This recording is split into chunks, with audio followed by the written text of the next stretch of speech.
ये है दिल्ली दर्पण। नमस्कार, जय हिंद। आप देख रहे हैं दिल्ली दर्पण टीवी। राजधानी दिल्ली का चुनाव बेहद ही रोचक मोड़ पर पहुंच चुका है। सभी पार्टियां मतदाताओं को लुभाने का प्रयास कर रही हैं। वहीं कुछ ऐसी पार्टियां हैं जो निश्चित रूप से कहीं ना कहीं अपना पूर्ण रूप से समर्थन एक तरीके से आम आदमी पार्टी को देने का प्रयास कर रही हैं। हम बात करें अखिलेश यादव, तेजस्वी यादव या ममता बनर्जी की, उन सभी ने यह ऐलान कर दिया है कि आने वाले विधानसभा चुनाव में वो पूर्ण रूप से अरविंद केजरीवाल को समर्थन देने वाली है।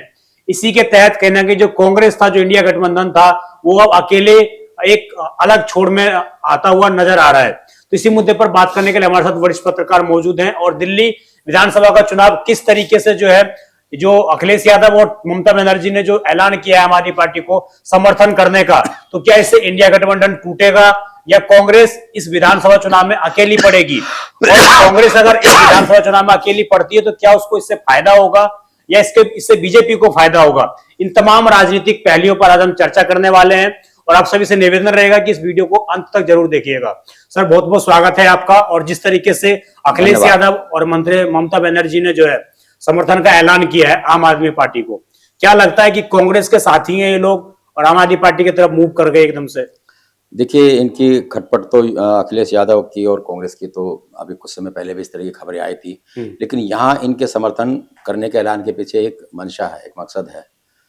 इंडिया गठबंधन केवल लोकसभा चुनाव तक था और उसके बाद, क्योंकि चाहे जिस मर्जी स्टेट में आप चले जाइए, वहां पर कांग्रेस और वो जो क्षेत्रीय दल हैं उनके बीच क्लैश है। मतलब एक तरह के अपने वर्चस्व की बात है कि अगर इतनी राष्ट्रीय पार्टी है वो कम सीटों पे मानने को तैयार नहीं है और वहां पर कांग्रेस का कोई जनाधार है नहीं, तो वो ज्यादा सीटें देने को तैयार नहीं है। तो हम बात करें दिल्ली की, दिल्ली में बेशक कोई आधार समाजवादी पार्टी का भी नहीं है, तृणमूल कांग्रेस का भी नहीं है, लेकिन इनके समर्थन करने के ऐलान के एक मायने निकाले जाते हैं कि इंडिया गठबंधन हर उस पार्टी को सपोर्ट करेगा उस प्रदेश में जहां वो बीजेपी को हराने की क्षमता रखता हो, या उनको लगता है कि बीजेपी को अगर कोई टक्कर दे सकती है तो यही पार्टी दे सकती है। तो तृणमूल कांग्रेस को और समाजवादी पार्टी को, यानी ममता को और अखिलेश को ये लगता है कि दिल्ली में अगर बीजेपी को कोई हरा सकता है तो अरविंद केजरीवाल हरा सकते हैं, आम आदमी पार्टी हरा सकती है।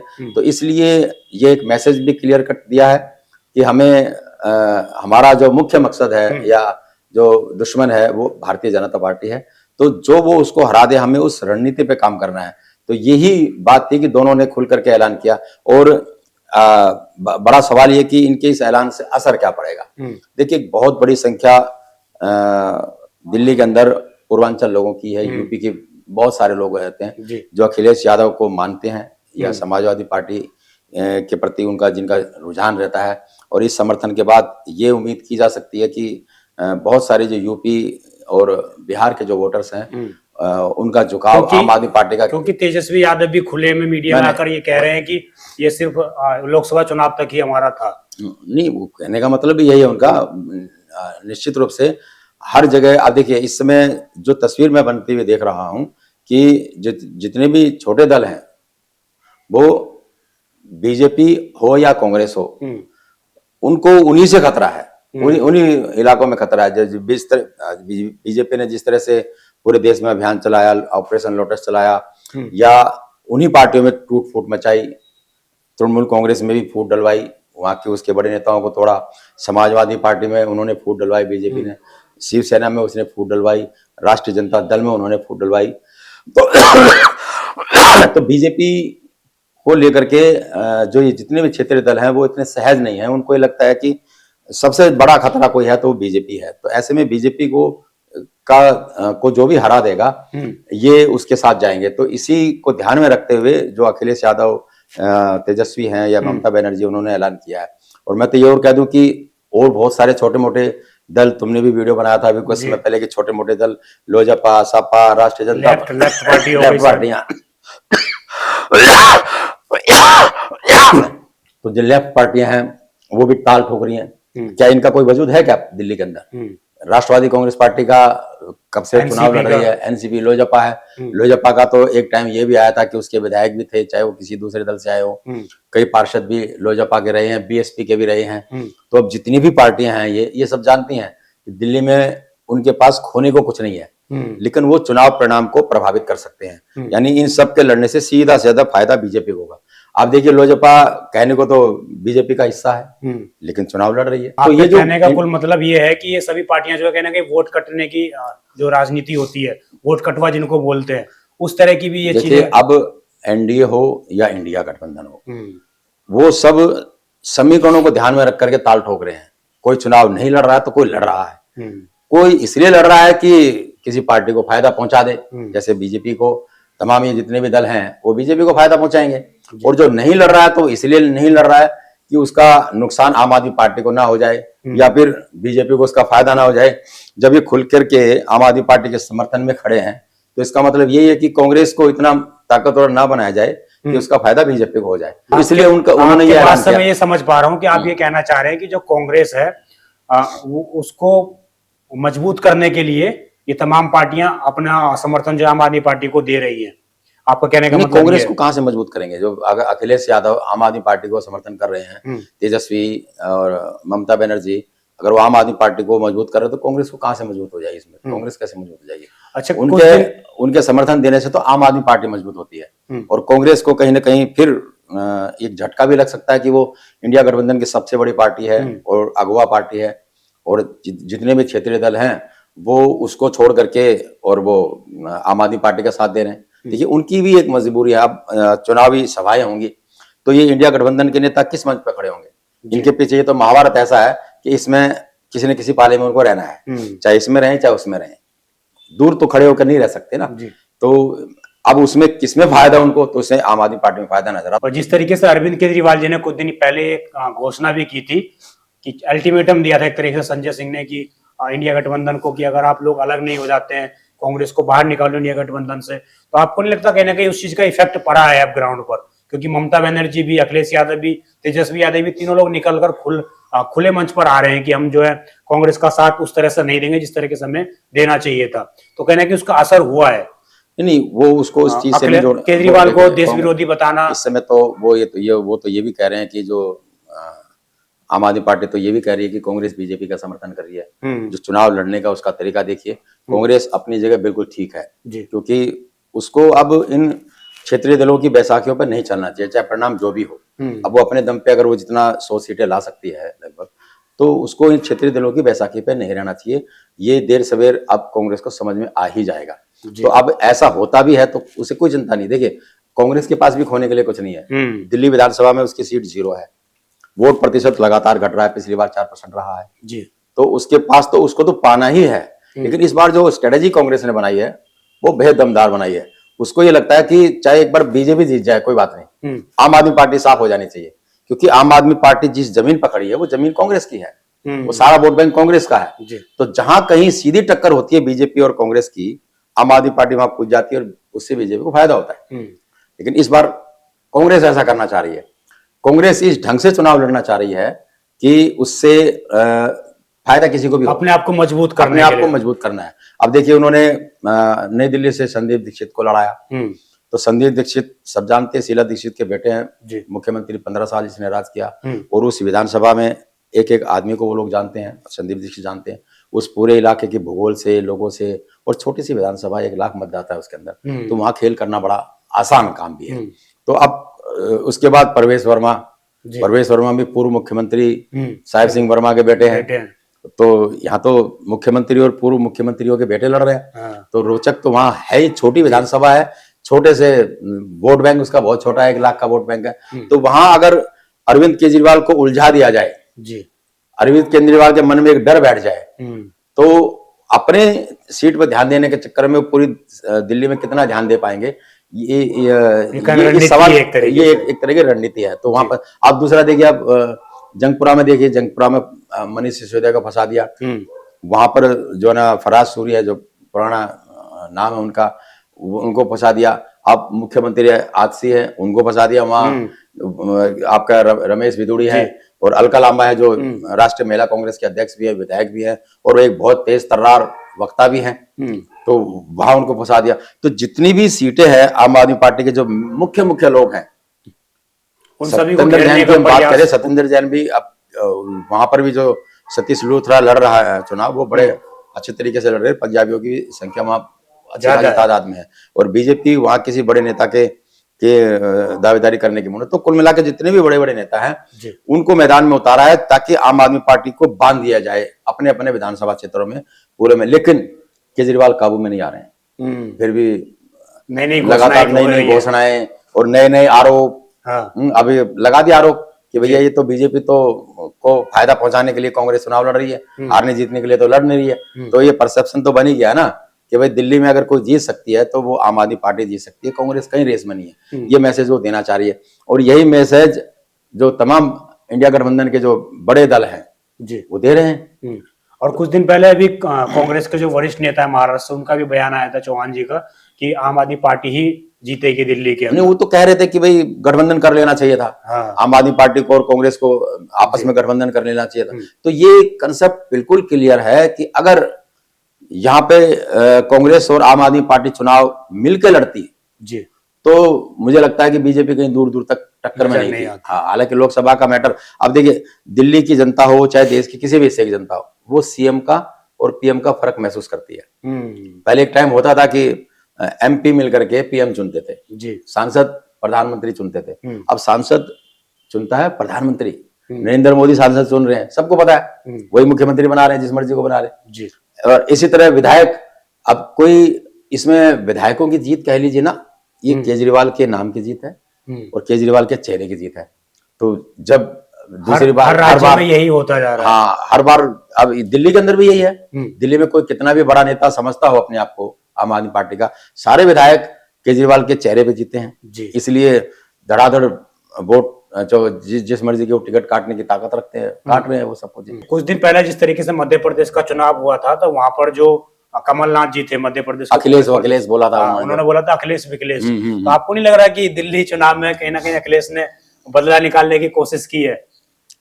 नहीं, वो ठीक है, मान का बदला लेने के लिए वो ऐसा कुछ नहीं है। अखिलेश कमलनाथ का इतना कद नहीं है कि वो दिल्ली में क्या होगा उसकी वो तय कर सके। यहाँ तो राहुल गांधी, खड़गे, प्रियंका गांधी ये सब चीजें कर रहे हैं। अखिलेश को समझ में आ गया है कि आम आदमी पार्टी भविष्य में कांग्रेस की जगह ले सकती है या असर कर सकती है, क्योंकि सबसे ज्यादा स्ट्राइक रेट ये भी वजह। लेकिन फिर वही बात मैं दोबारा कह रहा हूं कि जिस स्टेट में जो दल बीजेपी को हराने की ताकत रखता होगा, ये दल उसका समर्थन करेंगे। यहाँ न किसी से बैर दोस्ती, न किसी से बैर।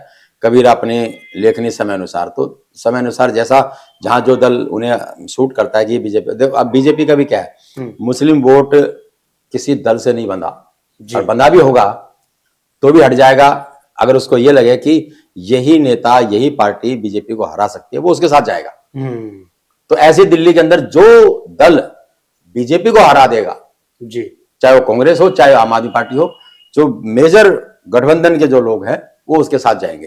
तो मैं आपसे आखिरी में जानना चाहूंगा कि क्या इससे जो सारे गठबंधन आ रहे हैं, एक से एक पार्टियां समर्थन कर रही हैं खुले आम आदमी पार्टी को, इससे क्या कांग्रेस का भविष्य सुरक्षित होगा या और दुविधा में पड़ने वाला है? नहीं, मुझे लगता है कि कांग्रेस को शुरू से ही अकेला ही चलना चाहिए था जी। इतने देश की सबसे बड़ी पुरानी पार्टी और सबसे बड़ा दल, दूसरा सबसे बड़ा दल, वो क्यों किसी बैसाखी के सहारे चले जी? देर से ये क्या दिक्कत है? सबके साथ लड़के भी कौन सा तीर मार लिया जी। और विपक्ष का दर्जा तो उससे कोई छीन नहीं सकता देश भर में। तो कम से कम नेट टू नेट फाइट तो हो, किस लिए उसको किसी दूसरे दलों की बैसाखी चाहिए? वो अपना एजेंडा है, खुद अपने दम पे उसको चुनाव लड़ना चाहिए। तो ये अच्छा भी है। हाँ। मैं तो समझता हूँ कि केवल सरकार बनाने के लिए हम ये सारी जोड़ तोड़ करें। हाँ। इस दल से गठबंधन, इस दल से गठबंधन, बाद में वो गठबंधन रिजल्ट अलग आते ही फिर वो आके दिखाए, फिर उसका मजाक बन जाए और वो मजाक फिर पब्लिक उड़ाए और फिर कांग्रेस नीचे चली जाए जी। तो अपने दम पे लड़ेगी, कम से कम ये तो नहीं होगा, कोई हंसी तो नहीं उड़ाएगा। लड़े दम पे लड़े, और दूसरे सेकंड लार्जेस्ट दल बन करके देश के निकले हैं, उस दर्जे को तो कोई छीन नहीं सकता। तो माहौल ये होना चाहिए कि जो क्षेत्रीय दल हैं, स्थानीय दल हैं, वो कांग्रेस के पीछे पीछे जाएं जी, न कि कांग्रेस उनके हाथ जोड़ कर उनके पीछे पीछे आइए ये मिलाने। वो गठबंधन धर्म बनाने के लिए दबती चले जाए, किस लिए भाई? खुल के लड़े, और एक दिन पब्लिक को समझ में आएगा, जब पब्लिक परिवर्तन के मूड में आएगी तब वो देखेगी कौन सा दल बेहतर है। तब वो इन क्षेत्रीय दलों को नहीं देखेगी, दिल्ली में तो कम से कम नहीं देखेगी। तो दिल्ली में जब अगर मन भंग होगा या मोह भंग होगा तो उसको वही प्रमुख दल नजर आएगा जी। अब कांग्रेस के काल के जो विकास कार्य हैं वो नजर आएंगे। हो सकता है कांग्रेस के दिन फिर अच्छे आ जाएं। जी। तो अब इस बीजेपी दिल्ली विधानसभा चुनाव में आपको लगता है कि अच्छे दिन आएंगे कि नहीं कांग्रेस के? जिस तरह की ग्राउंड रिपोर्ट्स आ रही हैं, आप भी ग्राउंड पर जाते हैं, लोगों से मिलते हैं, तो किस तरह का आपको एटमॉस्फेयर नजर आता है कांग्रेस को लेकर? देखिए अभी जो कांग्रेस की रणनीति है ना, देखिए मुस्लिम बहुल इलाकों में जहां वो निर्णायक भूमिका में है वहां मुझे लगता है कि कांग्रेस की कुछ सीटें आ जाएंगी जी। 2-3 सीटें आ जाएंगी। लेकिन बाकी सबको पता है कि कांग्रेस के मजबूत होने का मतलब है बीजेपी का मजबूत होना, बीजेपी को फायदा होगा। तो जो एंटी बीजेपी वोट है उसको ये समझाने की कोशिश करेगी सारी पार्टियां मिलकर कि भाई कांग्रेस को वोट देने का मतलब है बीजेपी को फायदा पहुंचाना। और ऐसे ही जो तमाम और बहुत सारे छोटे मोटे जल जो ताल ठोक के मैदान में खड़े हैं, इनके नाम भी नहीं सुनेंगे आपको, वो सब के सब चुनाव लड़ेंगे, वो कांग्रेस को नुकसान पहुंचाएंगे, आम आदमी पार्टी को नुकसान पहुंचाएंगे जी। तो बीजेपी समीकरण कुछ इस तरह के बन रहे हैं कि जो इन दलों की भूमिका है ना, किसी को फायदा पहुंचाने की या किसी को नुकसान की है। अपना खुद का उनको फायदा होगा कि नहीं होगा उसकी चिंता नहीं है उनको किसी को भी। और एक फायदा ये जरूर हो सकता है कि अगर फंडिंग कोई पार्टी करे किसी को जी और वो चुनाव लड़ लें तो अपनी पार्टी का नाम और अपना चेहरा तो लोगों के बीच में कर ही देंगे।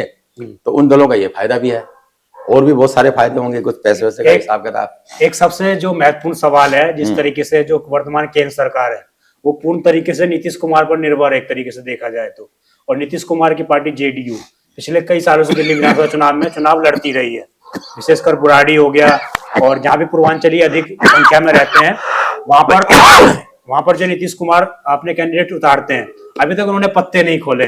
क्या लगता है आपको कि आने वाले समय में कुछ ऐसा हो सकता है? नहीं, उनका गठबंधन होगा और दिल्ली में एक सीट उनको मिलेगी और मुझे लगता है वो बुराड़ी की ही मिलेगी। शैलेंद्र पांडे हैं बुराड़ी में, वो दिल्ली के अध्यक्ष भी हैं और काफी समय से राष्ट्रीय जेडीयू नीतीश के साथ वो काम कर रहे हैं जी। तो वो हो सकता है सिंबल बीजेपी का हो या उनके तीर का हो, ये डिसाइड होना बाकी है। लेकिन ऐसी चर्चा में है कि 1-2 सीटें नीतीश को दिल्ली में मिलने वाली है जो तो हाँ, लेकिन अगर वो तीर पे खड़े होते हैं फिर तो भैया पूरी दिल्ली में खड़े होंगे। या हो सकता है कि एक सीट पे उनको बीजेपी वॉक ओवर दे दे, जैसे बुराड़ी है, बुराड़ी में अपना कैंडिडेट ना खड़ा करे। इस तरह की बड़ी चर्चाएं हैं वहां बुराड़ी के अंदर कि गठबंधन होगा। तो ये कैसा गठबंधन है कि आपने जदयू के अध्यक्ष के लिए तो एक सीट खाली कर दी और पूरी दिल्ली के अंदर आप तीर कमान लेकर के जो ना तीर छोड़ते हुए नजर आएंगे जी। तो ये सारी की सारी स्ट्रेटेजी है, फायदा पहुंचाने की है बीजेपी को, जितने भी है, चाहे वो राष्ट्रवादी कांग्रेस पार्टी ले लीजिए, चाहे वो शिवसेना ले लीजिए, चाहे वो शिवसेना भी 2 हैं, चाहे आप रामविलास पासवान की लोजपा ले लीजिए, और बहुत सारे छोटे मोटे दल हैं जो ताल ठोकेंगे और बड़ा रोचक होने वाला है यहाँ का चुनाव जी। और निश्चित रूप से दूसरे दलों के मैदान में आने से समीकरण में असर तो पड़ेगा, किसी को फायदा होगा तो किसी को नुकसान होगा। अब किसको कितना फायदा होता है, किसको कितना नुकसान होता है, ये देखना पड़ेगा। ये आने वाली 8 तारीख को पता चल जाएगा कौन सी पार्टी बाजी मार पाती है, कौन सी पार्टी जो है दिल्ली विधानसभा पर परचम लहरा सकती है। और सबसे महत्वपूर्ण बात जो हमने जानी कि दिल्ली इंडिया गठबंधन के तो लोग अलग हो ही रहे, उसके अलावा क्या एनडीए गठबंधन के लोग भी अलग होंगे? क्योंकि जिस तरीके से पहले की पार्टियां उतार चुकी हैं, अपने कैंडिडेटों के नाम अनाउंस कर चुकी है, एनसीपी कर चुकी है, तो क्या जेडीयू भी अपने अलग से कैंडिडेट उतारेगी? उसको लेकर भी हमने सर से जानने का प्रयास किया कि किस तरह के समीकरण आने वाले दिनों में बनने वाले हैं। आप सभी दिल्ली विधानसभा चुनाव की अपडेटों के लिए देखते रहे दिल्ली दर्पण टीवी। मैं विजय ठाकुर, धन्यवाद। लेटेस्ट खबरों के लिए सब्सक्राइब करें हमारा YouTube चैनल या फिर लॉग ऑन करें www.delhidarpantv.com। खबरों की कवरेज और विज्ञापनों के लिए संपर्क करें।